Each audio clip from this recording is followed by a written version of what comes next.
Well, I believe the Golden State Warriors are now at the 59-game mark of the season. 23 games remaining. I'm getting desperate. I'm busting out my old beat-up positive Warriors mojo hat. Kevin Danna is joining me, the voice of the Santa Cruz Warriors. Time's running out. We're going to break down some of what happened tonight against the Lakers. I'm going to pick your brain, Kevin, about Patrick Baldwin Jr. I'm also going to play that soundbite of Damon Bruce, my guest from last show on Tuesday, and Steve Kerr, because the topic was Patrick Baldwin Jr., and I'd love to know from your perspective what you think about him and Moody, two players who actually played tonight. And what's next for the defending world champions? 23 games remaining. Kevin Danna and I are going to break it all down next. This is Locked On Warriors. You are Locked On Warriors, your daily Golden State Warriors podcast. Part of the Locked On Podcast Network, your team every day.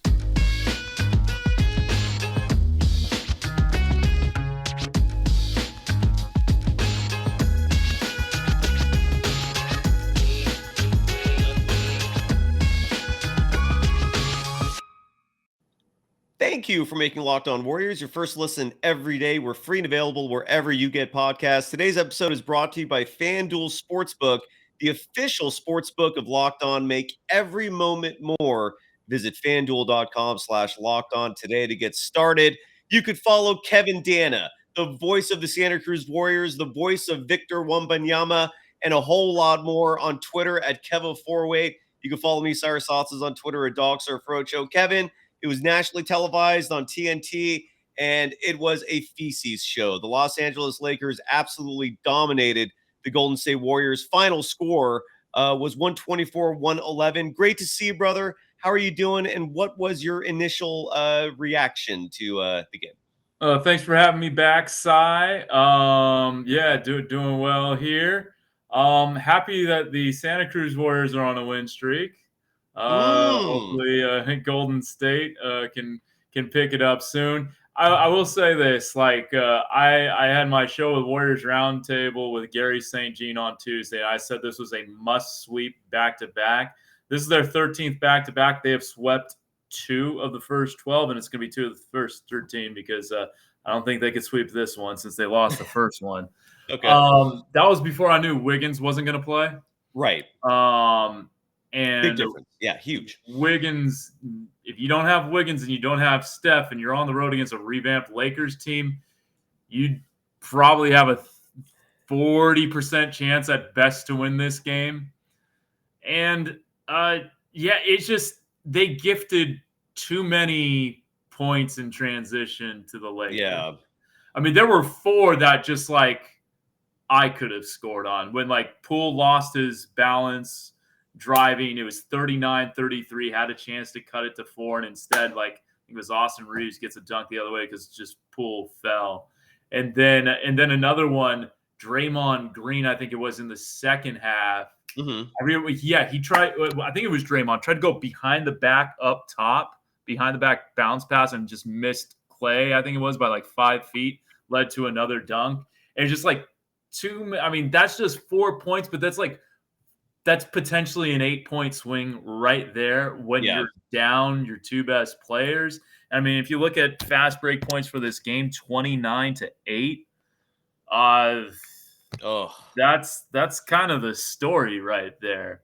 I was watching this game on DVR, so because I got back from a family dinner, so I didn't see the first 5 minutes of the game because the Memphis Philly game ran long. And there was I didn't either. Because was the game on NBC? It was on NBA TV.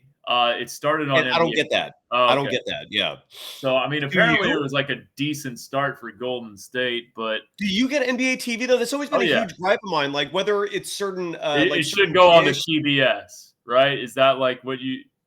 Yeah, because it was on TNT. The game's on TNT, and the Philly Grizzlies game went long. So they start the Warriors game. They're we're on NBA TV. But if you're a subscriber to, I think, both Dish subscription services, certain cable services, I get Hulu Live TV. NBA TV is not available, and it's over just ridiculous petty negotiating, and Yeah. It's crazy. So yeah, I got deprived of the first 5 minutes as Okay. well, just like you did. Apparently, that was some of the best basketball the Warriors played in this game. Unfortunately, I Of wasn't able to course. see it. They only Of turned it course. over 10 times. I'm Who looking the at the box score right now, which, uh I mean, seems low. What are But you looking at? The turnovers? yeah, they turned it over 10 times today. That's it. But like, it seemed like, I mean, like two of them were just like 4 easy points, and then yeah, just transition defense was not great. I mean, yeah, in Mhm. fast break situations, the Lakers were 13 and 19 tonight, so that's like right under 70%. So yeah, and that's a lot of fast break attempts. So that did not help the cause, and second chance points, and then trying to test Anthony Davis at the rim. He only got credited for 2 blocks, but he altered a lot more at the rim. Yeah. No, it's well, so Wonderland wants me to comment on something because I'll save you the grief, Kevin. I'll be very short and brief with this. Well, Wonderland writes, tell us how you feel about Ty and Lamb being minus 17 and 20 in the plus minus. I think you know how I feel about that. Bruce Morrow writes, why are they playing you know who more than Moody? That was head scratching. I'm starting to agree with you. Thank you, Bruce. Yeah, look, I've been saying this all year. I hate the fact that I'm being a broken record, but Kerr is also being a broken record, doing the same thing over and over and over again. It's like Groundhog Day, playing these two-way players. I don't want to even name them anymore because right now, for me, and Kevin, if you want to jump in, please do. I But will after you say your I'll be piece. short. I'll be short and sweet. I don't. These are two-way players. We're at a point in the season now where, look, I know tonight Steph and Wiggins were out, but they should have been more competitive. These are two-way players who are not. They don't have guaranteed deals. Two-way players. These are supposed to be Quindary Weatherspoons. These are supposed to be Chris Chiozas, guys who come in randomly, garbage time. If you're dealing with a lot of injuries, we should be seeing these guys playing in Santa Cruz a lot. We should not even know their names, really. Only like the people covering this stuff intently should know their names. But instead, Ty Jerome is playing 17 minutes. Lamb's playing 20 minutes. And Moses Moody, we didn't see him at all in the first half. We didn't see Patrick Baldwin Jr. at all in the first half. They're just rotting away on the bench. And it's one thing if they were winning. Again, I would be quiet. I'd be supporting Kerr if this strategy was working. But we're now 59 games in. It's not working. It's a joke. I'm done. That's it. I'm done.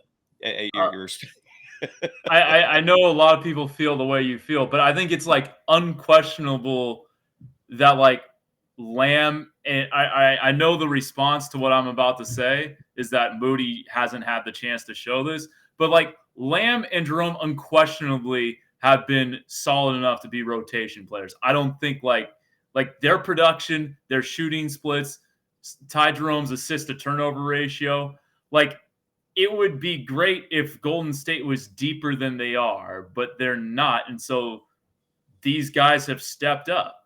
I understand why you want to see Moody more, and I want to see Moody play, but like he's still got like Jerome and Lamb still have like 5 years on him. And like if you're trying age-wise, to win, yes. and I understand like it's not working because the Warriors are 29 and 30. I understand that argument. It's not But just they that, still Kevin. try to win. And like right now, Ty Jerome and Anthony Lamb have had a bigger impact on winning this year than Moses Moody has. Well, because Moody never plays. Because What? Moody never plays. How can you can't the thing is you can't have any judgment on Moody because he never plays. I don't have like a negative judgment on Moody. I want to make that very clear. I like Moses Moody a lot. But I don't see why there is I don't think like Ty Jerome and Anthony Lamb are the reason the Warriors are 29 and 30. I do. And can I tell you why? I completely disagree, but I'll tell you. Okay. When we come back, I'll give you some actual statistical reasons why. There's a lot of numbers. It's not. I understand the assist to turnover number. Kylan has said that on the show. I've heard other people say that. You're right. Ty Jerome statistically has some positives going for him. He was flirting with the 50-40-90 earlier this season. But when it comes to the impact on the court, it's not translating to wins, plain and simple. And I'll tell you why, like, I'm picking those two out specifically. But first, I got to give some love here to FanDuel Sportsbook, more specifically, the official sportsbook of the entire Locked On Network. We're super stoked they're officially a sponsor with us. And right now, the only major sport besides hockey that's going on is the NBA. It's the midway point of the NBA season, if you include the postseason. It's here, and now is the perfect time to download FanDuel, America's #1 sportsbook, because new customers get a no-sweat first bet up to $1,000. That's bonus bets back if your first bet doesn't win. Just download the FanDuel Sportsbook app. It's safe, secure, and super easy to use. Then you can bet on everything from the money line to point scorers and threes drained. Plus, FanDuel even lets you combine your bets for a chance at a bigger payout with their same game parlay. So don't miss the chance to get your no sweat first bet up to $1,000 in bonus bets when you go to FanDuel.com/locked on. That's FanDuel.com/locked on to learn more. Make every moment more with FanDuel, an official sports betting partner of the NBA.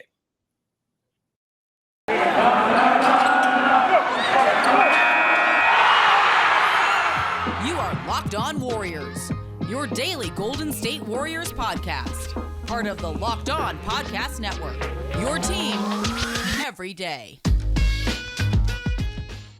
Thank you for making Locked On Warriors your first listen every day. We're free and available wherever you get podcasts. You can follow Kevin Danna, the voice of the Santa Cruz Warriors, the voice of Victor Wembanyama, on Twitter at Kevo408. You can follow me, Cyrus Saatsaz, on Twitter, DogSurfRocho. What's up, Kev? Did I mispronounce something or say something wrong? Oh, no, I was just going woohoo. Nice. Yeah. All right, so here are the numbers that freak me out. Right. Lamb and Jerome combined play 37 minutes a game. That's a buttload of minutes, man. Like you cannot sit here and say that any individual player, Jerome's averaging 17, Lamb's averaging 20. You can't sit here and tell me that when you're playing that much in a game that they're not impacting it. Those, right? I mean, is that a fair statement to say? True. Or is I will say an addendum to that. Ty Jerome hasn't played in 22 games, and fair. Anthony Lamb hasn't played in like 15. So it's not like they're every day 37 minutes a game. That's fair.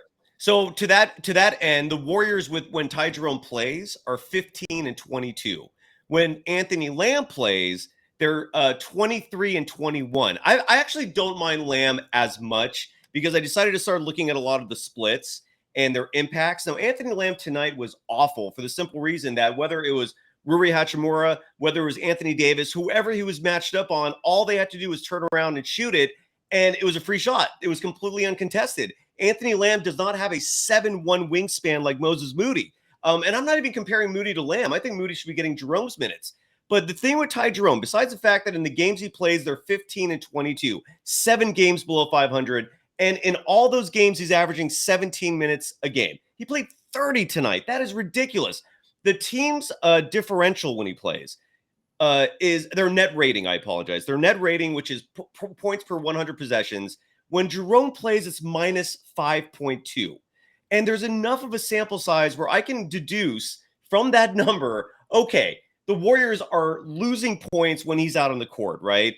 And defensively, he's just awful. I don't, and whether or not we have a difference of opinion in terms of the eye test, every time I see Jerome out there, all I see are whoever he's guarding blowing right past them. I just look at Dante DiVincenzo. If you put Dante DiVincenzo and Ty Jerome side by side, I see one player who's a legit looking NBA player in Dante DiVincenzo, athletic, 5'tool, great defender. And then I see Ty Jerome, who's got height of 6'5", but he's gangly. He's thin. Again, he doesn't have the foot speed to keep up with most players defensively. Offensively, he takes some awful shots. He took a logo shot tonight. It's like, dude, you're Ty Jerome. You're not Steph Curry. You're not even Jordan Poole. You're Ty Jerome, and he took a logo shot tonight. And I guess what I don't understand, even though he is 25, this is a player who the Suns gave up on him after his rookie year. The Oklahoma City Thunder picked him up his second year, played him 23 minutes a game. His minutes regressed in his third season in Oklahoma City to 16. And then they just let him go. They just wanted nothing to do with him. I don't get it, Kev. I don't, man. Like, I think he would be, if he was just a G League player, or if he was a legit two-way guy where he's just at the end of the bench, great, right? Like, I think that's his role. That's fine. 17 minutes a game, 30 minutes tonight, that's where I'm losing my you-know-what, man. And that's where I do think in a season where the Warriors' net rating as a whole before tonight is 0.1 in the plus side. It's that thin, dude. Like they're a game below 500. They're barely pulling through in these games when they do win. And so the margin of error is so thin that a player who's getting 17 minutes a game, a player who when he plays they're 15 and 22, I do think it's making that big of a difference, man. And that's my speech. And we can agree to disagree, obviously, dude. I love you no matter what. But like, and a lot of people disagree with me. But I just, dude, this Ty Jerome experiment's been a failure. I mean, I've been saying this since the beginning of the season. We're 59 games in now, still doing it. I just don't get it, dude. I don't know. All right, so here's my and I know this kind of goes both ways, but out of those 37 games that Ty Jerome has played where they're 15 and 22, I would say if Steph Curry's missed, I don't know how many games he's missed now because I don't have, but it's more than 20, I would say at this point, or around. So more than half of the games that Ty Jerome has played, Steph Curry has not been there. Mm-hmm. And I understand that the Warriors record is not like fantastic this year without Steph Curry, but like he's like an innings eater when Steph Curry can't play because they want Jordan Poole off the ball a little bit.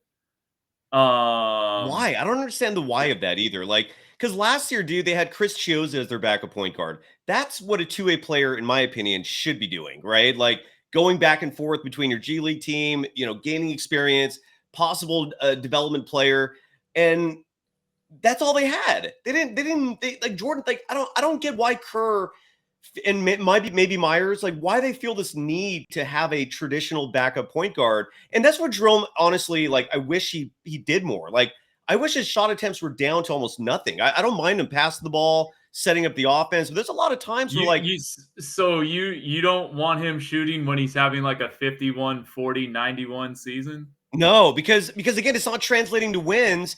And for me, like the stats are hiding ill-opportune shots. Like he'll shoot the ball the worst time. I don't know, man. I watch all these games like you do, bro. Every minute from beginning to end, and I don't see Ty Jerome out there making a positive difference. Every time he's playing, all I see is just leads shrinking, deficits growing, like subtle mistakes that like don't add up in the stat column, but if you're watching it, they're like momentum killing mistakes sometimes. Dude, I mean, dude, you and I have been watching this forever. Do you really think, like, you really see Ty Jerome and you think he's helping this team? Like they're losing despite him? Is that what you're saying? No, what I'm saying is, and I know your answer is going to be Moses Moody. So, like, I understand the question I'm about to ask has a very I might not have that answer though. But like, it's like if he's not going to play backup point guard when there's no Stephen Curry, who's going to play that position? Like, I have an answer for you. I have an answer. Yeah. Besides Moses Moody. I mean, first of all, I do think Moses Moody deserves a consistent shot, not like, oh, wow, you played 5 minutes tonight. You struggled at the beginning and we're going to yank you, right? So then Moses Moody has to go on a podium and say this, right? And he's I mean, it sucks. And that was his reaction, by the way, in terms of like just having to be ready all the time. It sucks. No, I think Dante DiVincenzo could play 5 more minutes. I think Jonathan Kuminga could play 10 more minutes tonight.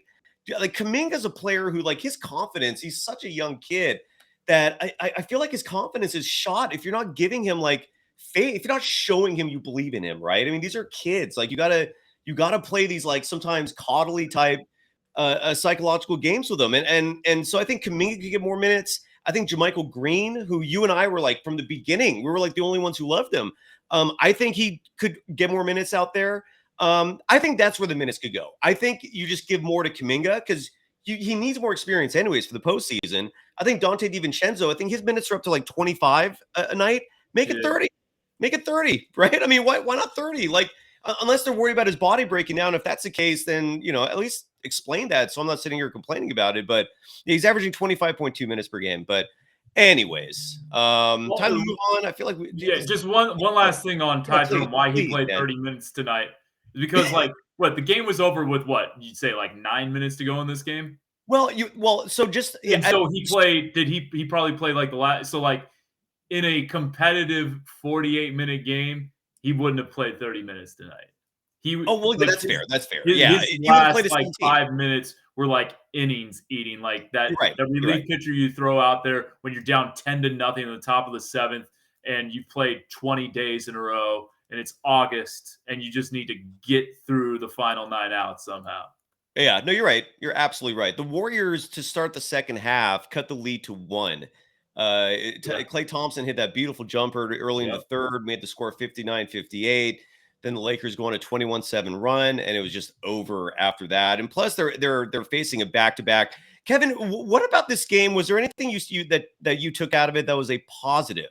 Klay Thompson, I thought, had a good, not great game. He looked more sunburned than anything else. I don't know if I was the only person who noticed that. Did you see that too? Like, I he looked didn't like he know. got I wasn't checking out his tan. I did not know. he I looked did not red. notice Like, that. he looked burned. But he played 27 minutes at 22 points, 4 of 11 from 3, 8 for 19 overall from the field. Jordan Poole had 16 points in 29 minutes. I don't know, anything that stuck out to you as a positive? So Kevon Looney like really tried to single-handedly keep this game in the third quarter with it was 7 offensive rebounds. Just really, really impressive. The effort he gives night in, night out. I mean, he had 15 rebounds in 20 minutes, which is, I mean, just incredible. Like, you're doing a good job if you get a rebound every 3 minutes. He got 0.8 rebounds a minute tonight, basically. 0.751 if we're being more accurate or something like that. So that was a positive to me. I mean, PBJ in crunch time. It was the opposite of crunch time. Garbage time. Hit 3 threes, had 11 points. I know you want to talk about PBJ in a little bit. Yeah, what are we doing now? Whatever you want. Just one last thing. This isn't a positive, but if you're without Curry and Wiggins and Jordan Poole had the game he had, like, I liked him attacking the rack and getting to the line, and that was all good.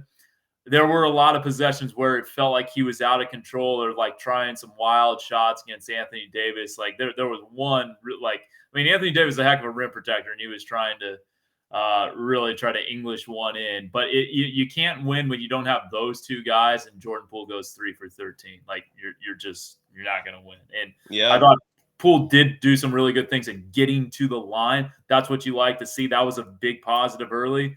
But yeah, unfortunately, he just wasn't efficient overall from the field, and that's really going to put this team behind the 8 ball when they don't have their 2 best players. Absolutely. Yeah, and you're right. That has to be pointed out. That Wiggins, let's hope he's okay, and let's hope his family's okay. Because he's not a player who willingly misses games. Andrew Wiggins is someone who legitimately loves the game of basketball, would play every game if he could. This has not been the most ideal season for him between the abdominal injury, having the flu, and COVID separately. That is like, I mean, dude, that's like one of my worst nightmares is to go through something like that. And he just did. So let's hope he's okay. And let's hope his family's okay. He's out. Steph's obviously out. Steph's going to be out until at least next week. I believe an injury report came out today indicating that they're going to reevaluate him again 1 week from today. If my days are correct, I feel like time is just all blurring into one singularity. So Steph will miss 4 more games, including tonight, at least. Hopefully not much more than that. What is your opinion? First of all, I gotta get Gary St. Jean back on this show. I can't believe how much time has passed. I love him. I'm so stoked to do a show with him every week on 95.7 The Game. What is it, like Wednesday nights? Is it set? No, it depends on when the Warriors play because we go at 6. So it just okay, gotcha. Yeah. So, what is your opinion of Patrick Baldwin Jr.? First of all, I'm very happy he did not get seriously injured in that play in Santa Cruz that you were calling. I mean, that looked like it could have been bad, man. Like, at first, I was freaking out. I thought he was done for the year. Turns out it was just really minor or nothing at all. But what's your take on him, man? Like, because you're on one hand, there's the thought that and I'll play that soundbite in just a second. Should I play that soundbite now? Actually, yeah. Let's hear the soundbite. All right. So Damon Bruce was on this show Tuesday. Today's Thursday. Whereas Thursday night, Warriors Lakers post game. And a huge reason why I brought Damon on is because he's one of the very few individuals on the planet who has the luxury of interviewing Steve Kerr in a long form format. Like he comes on their show, I think once every other week. It's like a head coach's show. And unlike a press conference where it's understand why you would phrase, and unlike a press conference where it's just like an in and out format, I mean, you're sitting there for a while talking to him. So here is Damon Bruce asking Steve Kerr about Patrick Baldwin Jr. Warriors head coach Steve Kerr, as you're looking for answers over your final 24 games here, pressing towards a seed, might you find some of the answers to the questions in Patrick Baldwin Jr.? Because I mean, you're basically left painting with the palettes that are, on your board right now, and you're not going to have Gary Payton II until quite a bit of time. So you got to deal with what you got to deal with.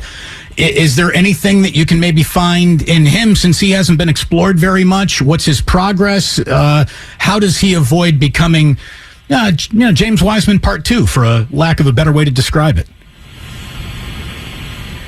I don't even understand why you would phrase the question like that. Patrick Baldwin is a rookie, and he's running his own race, and he's done really well this year. He's playing in Santa Cruz tonight. He's helped us win some games this year. He's learning. He's growing. He's another guy who has very little college experience, so it's all about the development process. And I think what you got to understand is, with every young player, there's development and there's fit, and you just draft guys, you work with them, you go through the season, and generally rookies aren't going to play much, especially these days, given the lack of experience. So, I think Patrick's long-term prospects are really good. He's, got great size and shooting ability. He's a great kid. So we're really excited about him. But, I just think it's so unfair to make any proclamations, about him or even James, or it's just, but I guess this is the way it is. So you got to ask what you got to ask. So there you have it. Your thoughts, your reaction to that, and your thoughts on Patrick Baldwin Jr., given you've seen him more than most covering the Santa Cruz Warriors, Kev. I would be curious, Cy, do you know how Damon responded to that? Damon, Ray Ratto asked the next question, and they totally changed the subject. Okay. And just to add some context to that, earlier in the show, Damon, I thought, approached it correctly in terms of an interview structure. He started off light. He was asking some easy questions. And then about 5-10 minutes in, he went to the topic of Wiseman. And after the second question, Kerr shut it down. Kerr's like, I'm done talking about Wiseman. I'm not going to give you anything more on that. And so I don't know if Kerr got – so that's some added context there. Is Okay. I mean, I will say, James Wiseman and PBJ are two completely different players who are coming from completely different spots in the draft. And so I understand why Kerr took umbrage with the Wiseman Part 2. And I love Damon Bruce. He's a really good dude. He's really good on the radio. So I don't want to put myself between those. You don't have guys. to. Yeah, I'll just say I understand why Kerr would take umbrage with that. But I think PBJ, he's further along than I expected him to be. Nice. Just because he played 11 games in college and his numbers weren't good, by any stretch of the imagination. He shot under 30% from 3 in college. I mean, you could see why the Warriors drafted him. The 6'10" dude with a sweet stroke, and he was playing through injuries last year. But I mean, whenever he's played with Golden State, for the most part, I think this was his 16th game this year. He looks like A, he belongs, and B, he's shooting the 3 much better at Golden State than he is in Santa Cruz. He's around 33% in Santa Cruz and is 45 plus with Golden State. Okay. Yeah, I mean, he's got a long way to go for sure. Like, they want to develop him into a guy who can play small ball 5. And that's one of the things they're trying to get him minutes at with Santa Cruz. I will say, Steve said he'd play in Santa Cruz. That interview was Wednesday. I'd say he did not play with Santa Cruz. I think he was. Oh, that was from February 15th. He did. That was the day he got injured. Yeah, sorry. I take back what I said. Okay. I thought that was from this past Wednesday, but yeah, no, I think I like Baldwin. I think he's got a chance. He definitely has a chance, but again, he's his first year out of college.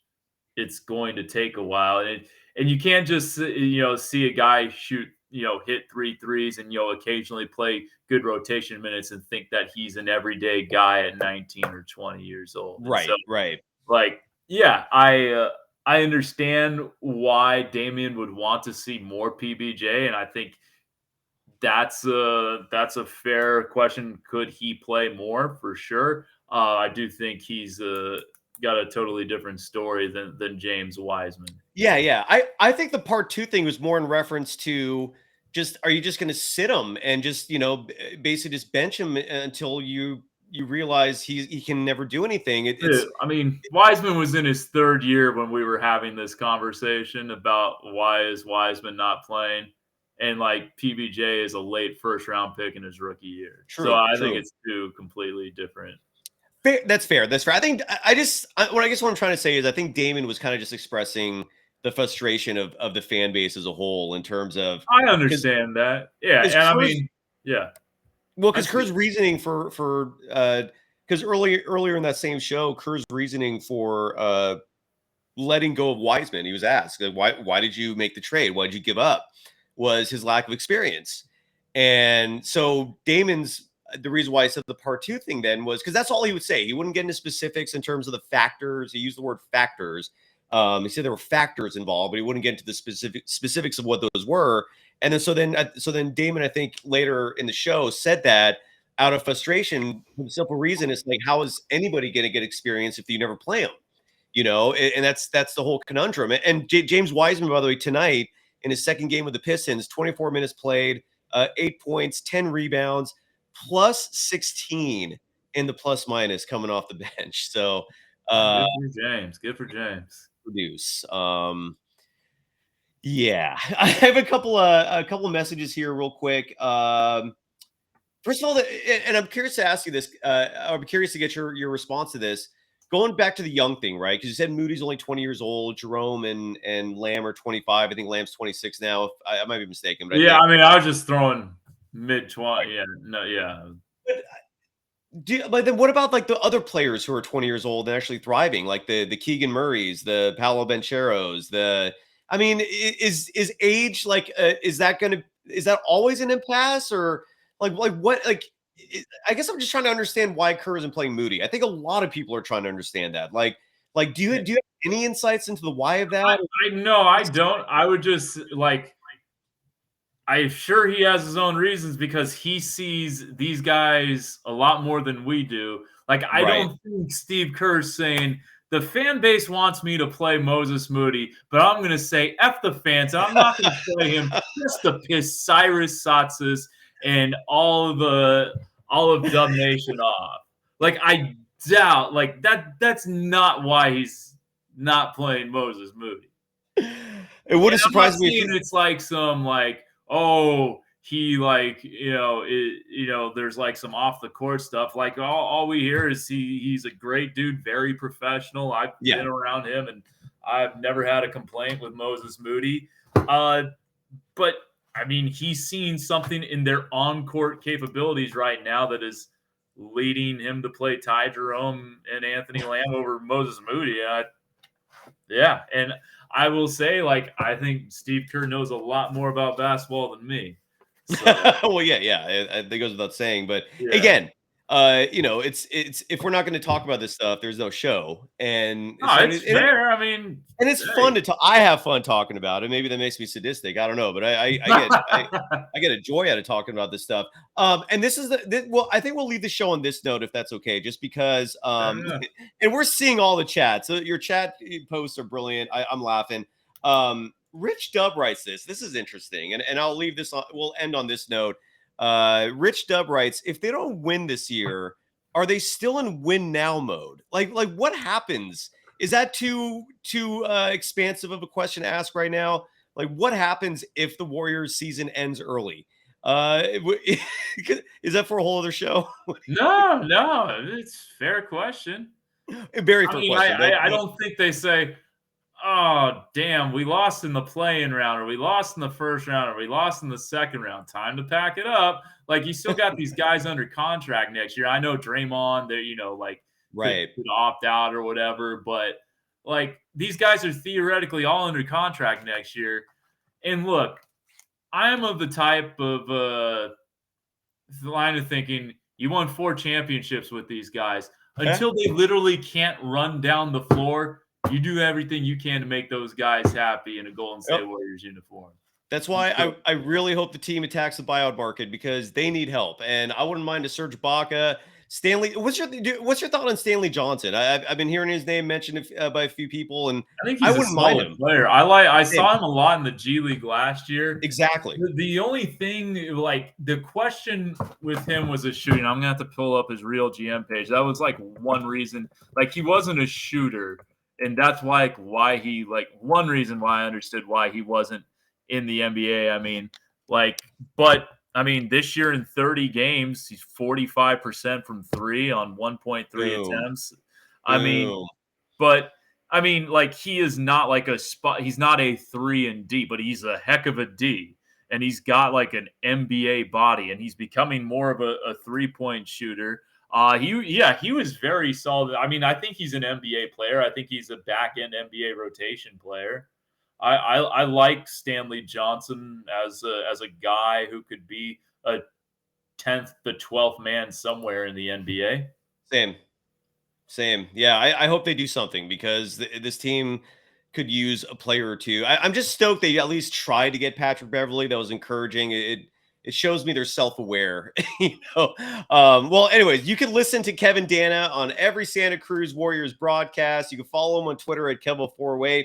I'm going to go jump on to Larry Kruger's show. Do you want to come with me, Kev, or are you done for the night? What do you think? I think my neighbors are coming over, because my neighbor's brother is all about Victor Wembanyama, and apparently he just heard I do his game. So nice. I think he's supposed to come over and learn about Wembanyama or something. So what?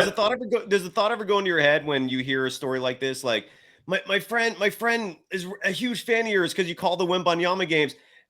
Does the thought ever run through your head? Why couldn't that person be like a beautiful woman who's like really?